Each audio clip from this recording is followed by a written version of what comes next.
Does anybody know what is significant about next Sunday? Next Sunday marks the premiere of the second season of The Voice. Now, if you don't know what The Voice is, if you're unfamiliar, it's actually based on a Dutch singing competition called The Voice of Holland. It's a singing show. So think American Idol, only entertaining. It's a singing show, but what makes this show different than all the other singing competitions that are out there is that it begins with blind auditions. So the judges of the show, they sit with their backs to the performer. They don't even look at the performer when they come out on stage. So it's not based on image or looks, or are they going to photograph nice, or do you have a good style to you? The judges are only listening to the voice. And it's based on that person's voice whether they go forward in the competition or not. And so for those judges, it takes a tremendous amount of focus in order to pay attention to that particular voice. In our reading today from the Old Testament, we read about the manner in which God declares that God would speak to and lead the people of Israel. God would raise up a prophet from among the people to lead the nation. These prophets, they were the ones who would declare God's message to the people. And so listening to their voice was equivalent to listening to the voice of God. That was hugely important to Israel. And it's important for us, too. As we exist in a time of a plurality of voices and messages that strive for our attention and strive for our allegiance. In the midst of this, the challenge for us is, how do we discern the voice of God? How do we make sure that we are following God's voice and God's leading? So I want to invite you to pick up your pew Bibles and turn to Deuteronomy chapter 18. Deuteronomy is in the Old Testament right at the beginning.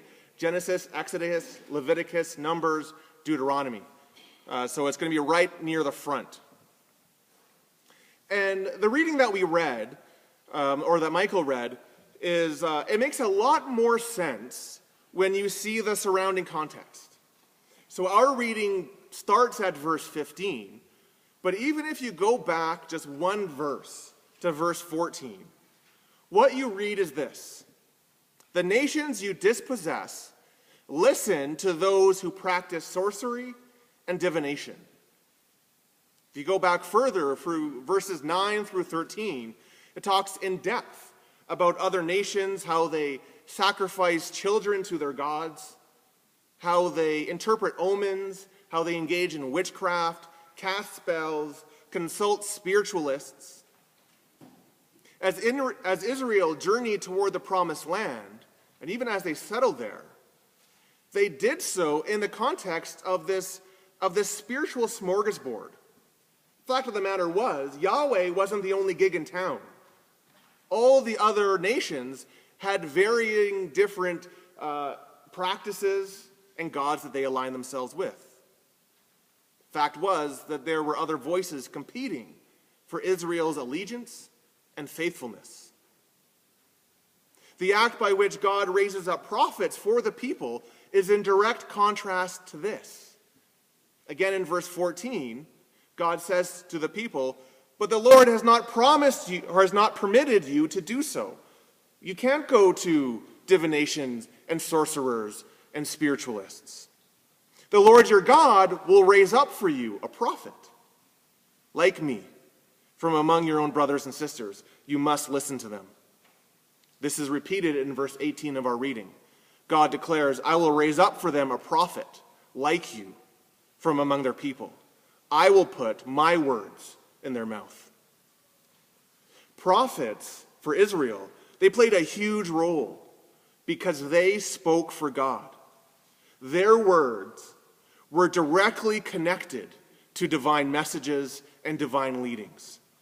To listen to the prophet was to listen to God. Conversely, to not listen to the prophet was to deny God's voice and God's message. Now, nowadays, that might seem a little autocratic. It's very different from how we approach things today. Today, it kind of seems the height of arrogance to say that one person speaks for God, that one person has the ultimate authority, to the exclusion of any other person.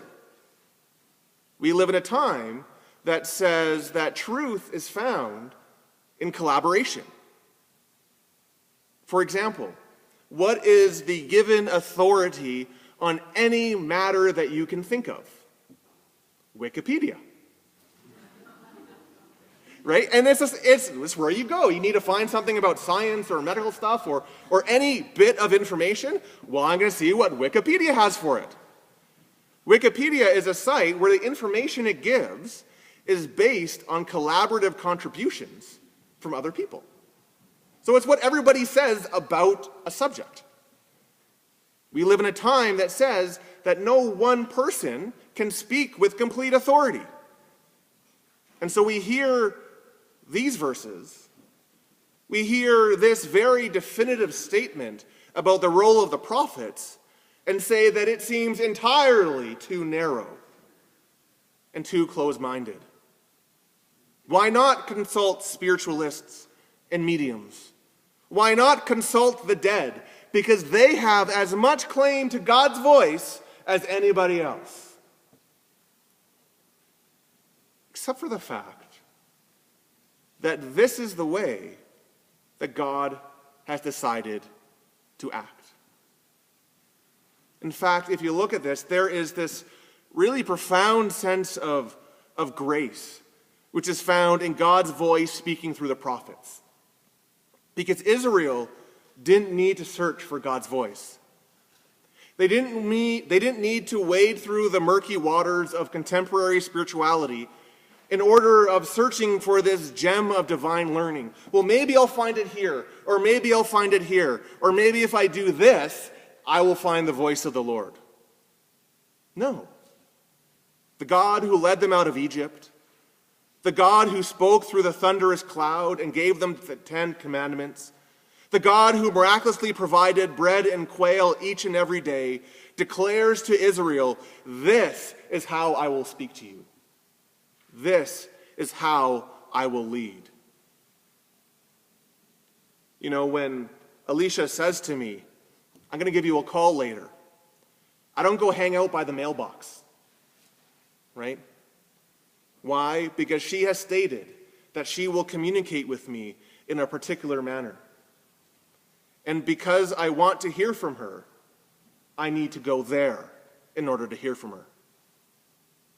Similarly, the act of raising up prophets to declare God's voice is an act of love by which God makes himself available to the people.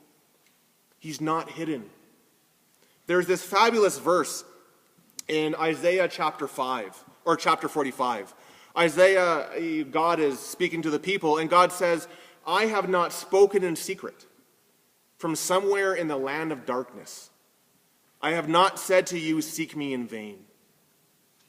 There's assurance of God's voice and leading for the people.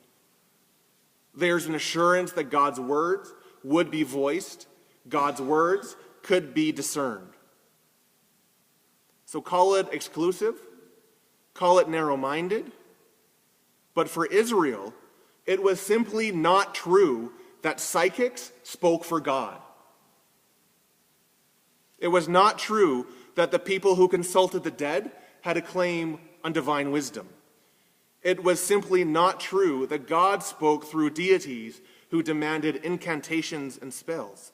God spoke through the prophets. And we live in that very same truth. God still speaks, and he speaks definitively. God's voice can be heard, and just like the people of Israel, we are tasked with having to discern his voice amidst the cacophony of others. Whether or not you believe that people have psychic abilities or not,